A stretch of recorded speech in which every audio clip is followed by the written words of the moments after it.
Halo, salam jumpa lagi dalam Perspektif Isidorus Lili Jawa. Salam sepak bola. Kita jumpa lagi. Kali ini saya akan mengulas satu topik yang sangat menarik. Perse Ende dan geliat sepak bola modern. Ya, kita di Nusa Tenggara Timur saat ini kalau mau belajar bagaimana mengelola sepak bola yang semakin lebih modern, belajarlah dari Perse Ende. Benarkah? Ya. Tapi sebelum sampai ke sana, pertama-tama saya mau mengucapkan profisiat dan selamat kepada tim Perse Ende yang kemarin berhasil memenangkan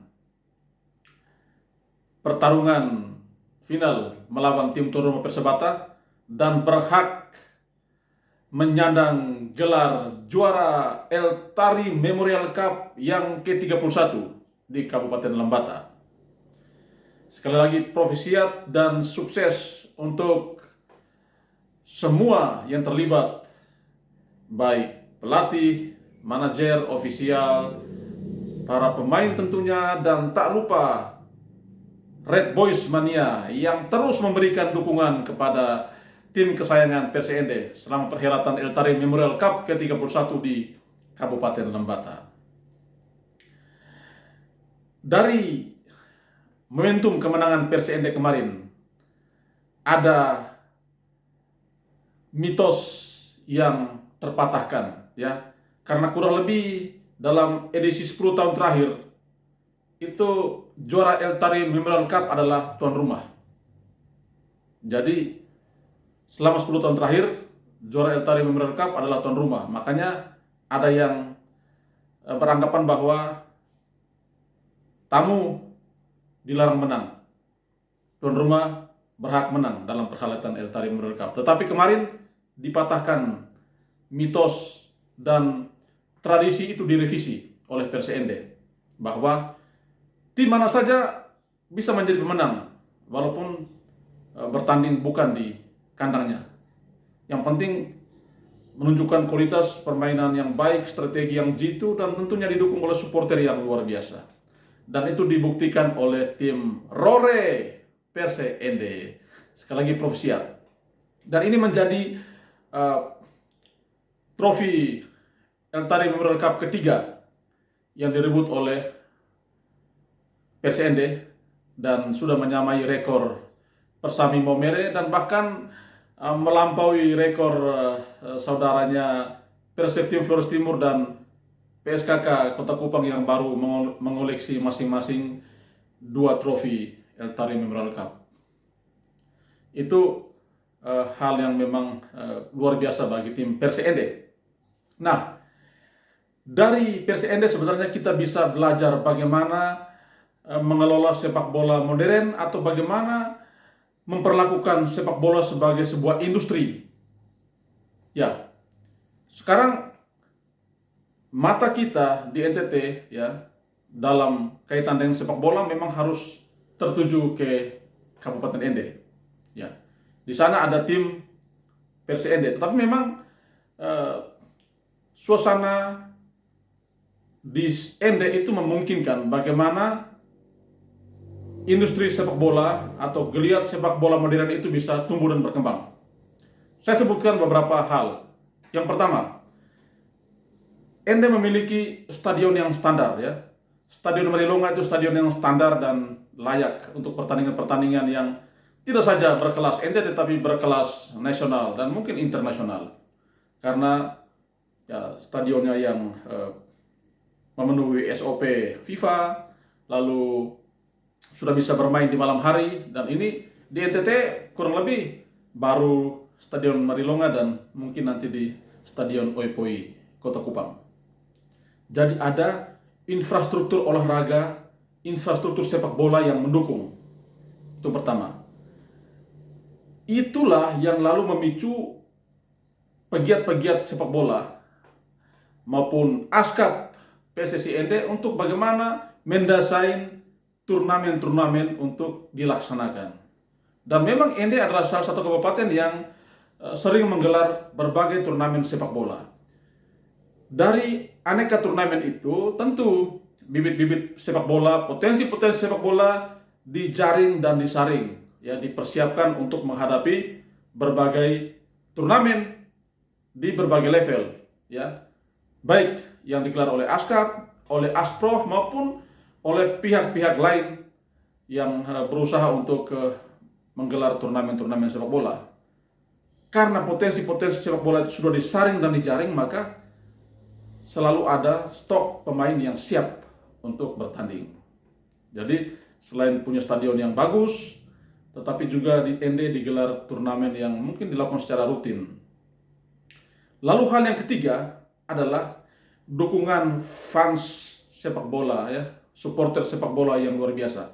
Kita misal saksikan di Lembata itu ada Red Boys Mania. Ini para supporter sepak bola dari Kabupaten ND yang memang sudah diorganisir secara rapi, diorganisir secara baik, dikoordinasikan secara bertanggung jawab. Karena itu tidak menciptakan atau menimbulkan kaos atau menimbulkan konflik dengan supporter-supporter dari daerah lain, ya. Ada manajemen supporter yang tertata bagus. Ini satu hal yang positif. Karena itu memang energi dari kehadiran para supporter itu bisa tersalurkan secara baik dan bisa dikonversi menjadi energi bagi para pemain, ya, pelatih, manajer, dan berbagai pihak yang terlibat dalam perhelatan Eltaring Memorial Cup di Lembata. Lalu, satu hal yang menarik dari Persi ND adalah mereka berani membuka diri untuk mendatangkan pemain-pemain dari luar Kabupaten ND, misalnya dari Pulau Jawa. Itu memang tidak dilarang dalam regulasi Liga 3, ya, seperti Eltaring Memorial Cup. Siapa saja bisa bermain. Artinya, Persi ND sudah berpikir tentang industri sepak bola.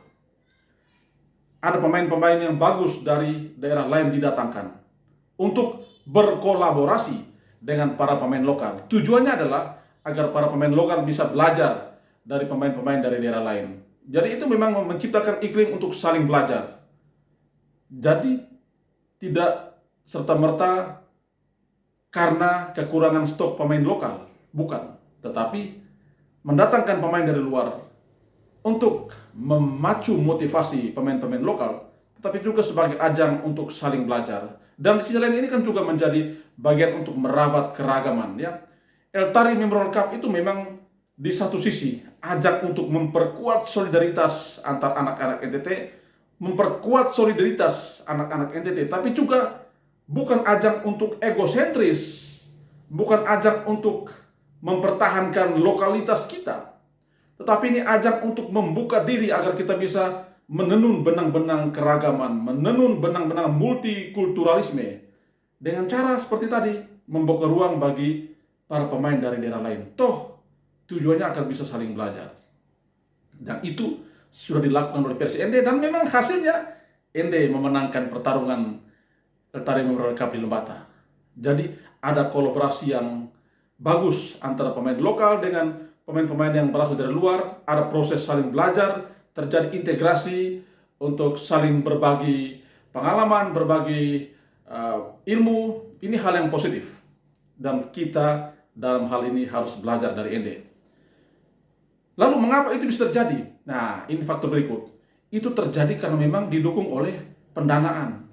Artinya, tim-tim yang sudah bisa mengelola dana, sudah bisa mencari dana secara baik, tentu bisa mendatangkan pemain dari luar, ya.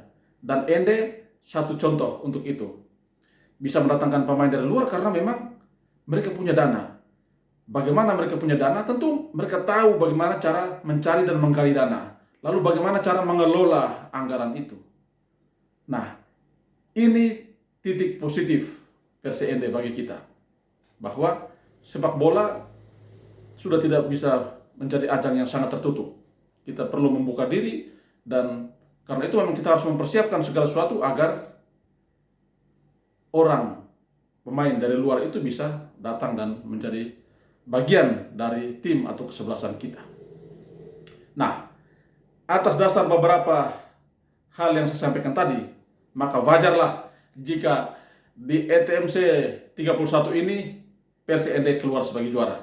Sekali lagi, Provisiat menjadi kampiun di NTT, dan tentu saya mengajak tim-tim ya kesebelasan dari daerah lain, ayo jangan malu, belajarlah dari ND, belajarlah dari Persi ND, bagaimana mengelola sepak bola secara modern ya, bagaimana mulai menumbuh kembangkan industri sepak bola, walaupun masih dalam skop atau dalam skala kecil, tetapi sudah harus mulai. Karena kita tidak bisa hidup, tidak bisa tumbuh dan kembang dalam sepak bola yang tradisional, yang dari dulu yang seperti itu saja.